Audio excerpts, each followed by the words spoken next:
अब आपको चाय के साथ कुछ चटपटा खाने का मन हो ना, तो मार्केट ये समोसे पकौड़ी बिल्कुल मत मंगाएं और 5 मिनट में बनने वाली ये नाश्ते की रेसिपी को एक बार जरूर से ट्राई करें, एकदम चटपटी।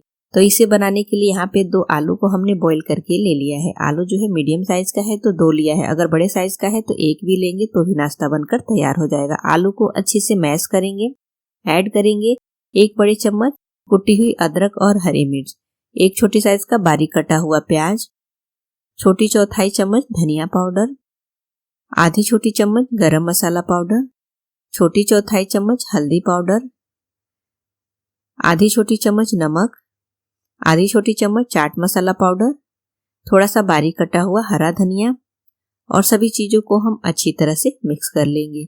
ये जो नाश्ता है एकदम झटपट से बनकर तैयार होता है, बिल्कुल भी समय नहीं लगता बनाने में। तो देखिए ये मसाला जो है रेडी हो गया है।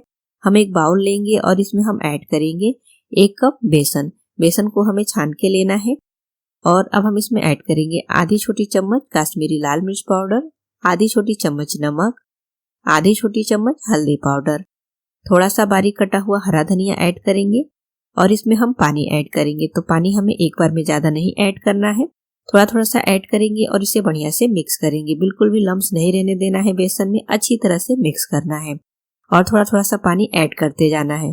तो देखिए बेसन का कुछ इस तरह से हमें घोल बनाकर तैयार करना है, बहुत ज्यादा पतला नहीं और बहुत गाढ़ा नहीं। अब हम इसे साइड में रखेंगे। यहाँ पे हमने 4 ब्रेड के स्लाइसेस लिए हैं। ये जो सैंडविच वाला ब्रेड आता है ना, वही हमने लिया है। अब ब्रेड जो है ना, जो आलू का मसाला हमने बनाकर तैयार किया है ना, ब्रेड के ऊपर 2 बड़े चम्मच अच्छी तरह से इस तरह से लगाकर चारों तरफ से स्प्रेड कर लेंगे। दोनों ब्रेड पे हमें लगा लेना है आलू का मसाला और फिर जो दूसरा ब्रेड हमने रखा हुआ है ना, दोनों ब्रेड पे एक एक ब्रेड रखकर ऊपर से हम कवर कर लेंगे और फिर नाइफ की सहायता से हम इसे पीसेस में कट कर लेंगे। तो मैं इसे इस तरह से काट रही हूँ। आप इसे अपने मनचाहे शेप में, जैसे ब्रेड पकौड़ा बनाते हैं वैसे भी काट सकते हैं।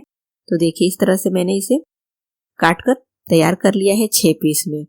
और इसे काटने के बाद से अब हम इसे फ्राई करेंगे। तो इसके लिए हमने जो बेसन का घोल बनाया है ना, बेसन के घोल में इसे हम डिप कर लेंगे और फिर इसे हम गरम ऑयल में फ्राई करेंगे। तो ऑयल को अच्छे से गरम कर लेंगे, गैस का फ्लेम मीडियम रखेंगे और कटे हुए पीसेस को हम बेसन के घोल में डिप करके ऐड कर लेंगे और बढ़िया से इसे हम चलाते हुए फ्राई कर लेंगे। इसे फ्राई करने में भी बहुत ज्यादा समय नहीं लगता है। तो देखिए बिल्कुल ये बढ़िया से फ्राई हो गया है। तो एकदम इंस्टेंट बनने वाला हमारा ये नाश्ता है, खाने में टेस्टी लगता है, चाय के साथ खाने में बहुत ही बढ़िया। तो देखिए अब हम इसे छन्नी में ट्रांसफर कर लिया है और बाकी जो बचा हुआ ब्रेड है उसे भी हम ऐड करके फ्राई कर लेंगे। तो फ्रेंड्स आप भी इस ब्रेड पकौड़ा की रेसिपी जरूर ट्राई करिए, एकदम सिंपल तरीके से बनकर तैयार हुआ है। इसके साथ आप हरी मिर्च को फ्राई करके ले लीजिए, खाने में मजा ही आ जाए। तो रेसिपी अच्छी लगे तो हमें कमेंट जरूर करिएगा और वीडियो को लाइक, शेयर, चैनल को सब्सक्राइब करना बिल्कुल ना भूलिए।